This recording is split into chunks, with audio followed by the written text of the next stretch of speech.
Hello everyone, welcome back to the channel the twin bros. आज हम पढ़ेंगे class 12 का chapter poets and pancakes by Ashoka मित्रा।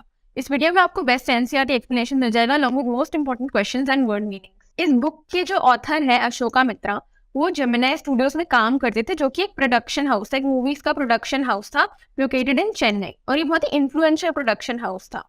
और जो अशोका मित्रा थे, उनका यहाँ पर क्या काम था कि वो न्यूज़पेपर में जो भी क्लिपिंग्स आती थी, जो भी डिफरेंट डिफरेंट टॉपिक्स पे न्यूज आती थी, उनको कट करके उन्हें फाइल्स में स्टोर करना होता था। वो यहाँ पर सबसे ज्यादा वेल इन्फॉर्म थे, यानी कि सबसे ज्यादा नॉलेजेबल थे। और ये जो चैप्टर है उनकी बुक में से निकाला गया है, और उनकी बुक का नाम है माई इयर्स विद बॉस। तो जेमिनी स्टूडियोज में जो मेकअप का सामान आता था, उस ब्रांड का नाम था पैनकेक। यहाँ पे जो भी फेमस सेलिब्रिटीज थे, जो भी फेमस एक्ट्रेस और एक्टर्स थे, उन सब ने इस मेकअप को यूज कर रखा था।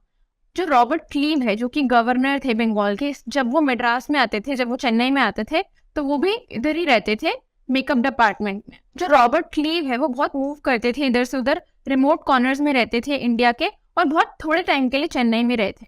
और उनकी जो वाइफ थी, वो सेंट मेरी चर्च में एक मेडन थी। अब यहाँ पे मेकअप रूम को डिस्क्राइब किया गया है। मेकअप रूम जो है एक हेयर कटिंग सैलून जैसा लगता था, और वहाँ पे ऐसी लाइट थी जो गर्म होने से हीट होने से लाइट अप हो जाती थी। यहाँ पर बहुत ज्यादा नेशनल इंटीग्रेशन था। क्यों? क्योंकि अलग अलग स्टेट्स के लोग यहाँ पर काम करते थे, जैसे कि तमिल, मद्रास इंडियन क्रिश्चियन, आंध्रा के लोग, महाराष्ट्रन, बंगाली, ये सब साथ में काम करते थे। और ये सब लोग मिलके क्या करते थे कि इतना ज्यादा मेकअप कर देते थे इंसान पे कि वो बिल्कुल अगली लगने लग जाता था। और यहाँ पर ऑथर कह रहे हैं, मूवी में प्रेजेंटेबल लगने के लिए जो गर्ल्स एंड बॉयज है, उनको इतना ज्यादा मेकअप कर देते थे कि वो अगले लगते थे। ज्यादातर जो शूट है वो इंडोर होता था, और सिर्फ 5% शूट आउटडोर होता था। अब इस मेकअप डिपार्टमेंट में एक स्ट्रिक्ट हायरार्की मेंटेन होकर रखती थी। जो चीफ मेकअप मैन है, वो चीफ एक्टर्स और चीफ एक्ट्रेसेस का मेकअप करता था। यहाँ पर लिखा है उनको अगली करता था। इसका ये मतलब है कि मेकअप थोप देता था।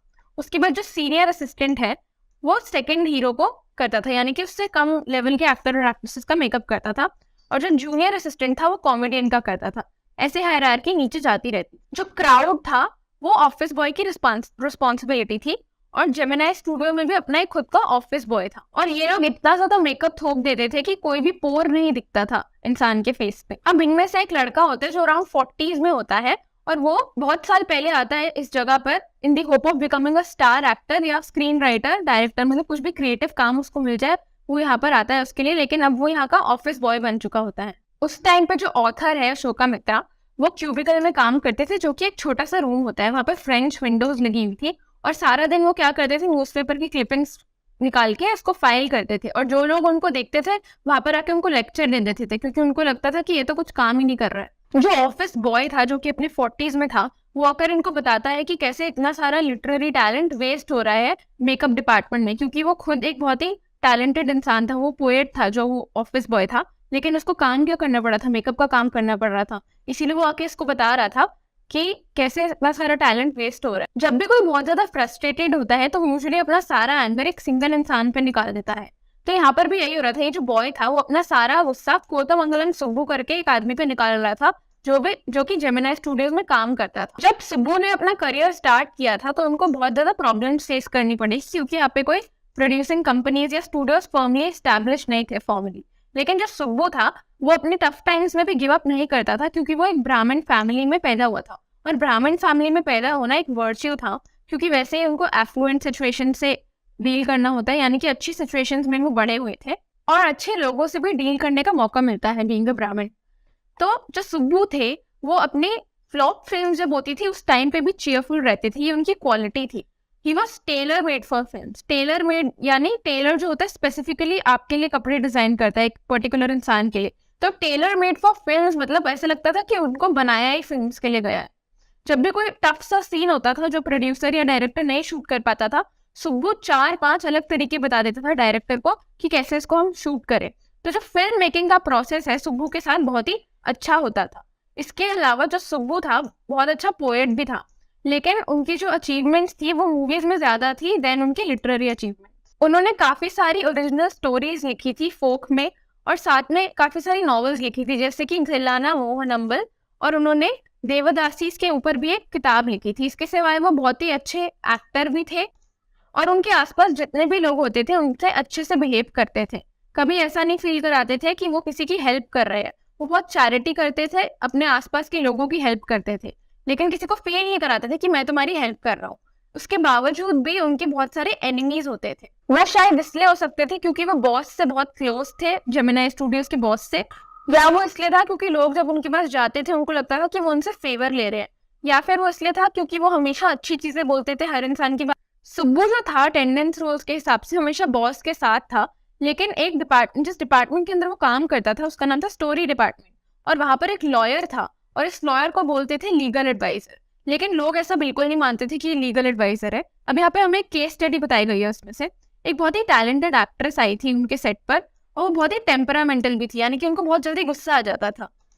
तो ये जो लीगल एडवाइजर होते हैं, जब ये गुस्सा करने लगती है एक्ट्रेस, वो क्या करते हैं कि वो रिकॉर्डर ऑन कर देते हैं, इनकी आवाज को रिकॉर्ड कर लेते हैं। अब ये जो एक्ट्रेस होती है कंट्री साइड से होती है, यानी कि विलेज के साइड से होती है, जब ये अपनी आवाज सुनती है इस रिकॉर्डर पे, वो बहुत ही टेरिफाइड हो जाती है। और क्योंकि अब इनकी रिकॉर्डिंग हो चुकी होती है, इनका ब्रीफ और ब्रिलियंट एक्टिंग करियर जो है वो खत्म हो जाता है। जो लीगल एडवाइजर है वो स्टोरी डिपार्टमेंट के मेंबर भी थे।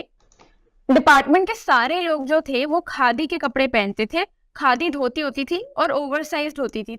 लेकिन जो लीगल एडवाइजर थे वो कोट और पैंट पहनते थे टाई के साथ, और बहुत ही कोल्ड लॉजिक के लगते थे। कोल्ड लॉजिक मतलब जो कि बहुत ज्यादा रूल्स को फॉलो कर, और वो सबसे बहुत ज्यादा न्यूट्रल और बहुत डिफरेंट होते। और ये भी जो है बॉस के बहुत क्लोज होते थे, और इनको भी अलाउड था फिल्म प्रोड्यूस। और इसकी वजह से क्या हुआ कि बॉस ने स्टोरी डिपार्टमेंट को बंद कर दिया, और ऐसा पहली बार हुआ था कि एक लॉयर ने इसलिए अपना जॉब लूज किया क्योंकि सारे पोएट्स को घर जाने को बोल दिया। जो जेमिनाई स्टूडियोज है वो फेवरेट प्लेस था पोएट्स के लिए, जैसे कि संगू सुब्रमण्यम, कृष्णा शास्त्री, जो भी फेमस पोएट्स थे वो यहाँ पर आके बैठते थे। यहाँ पर आके वो कॉफी का कप पीते थे, क्योंकि यहाँ पे बहुत अच्छा मेस था, बहुत अच्छी कैंटीन थी।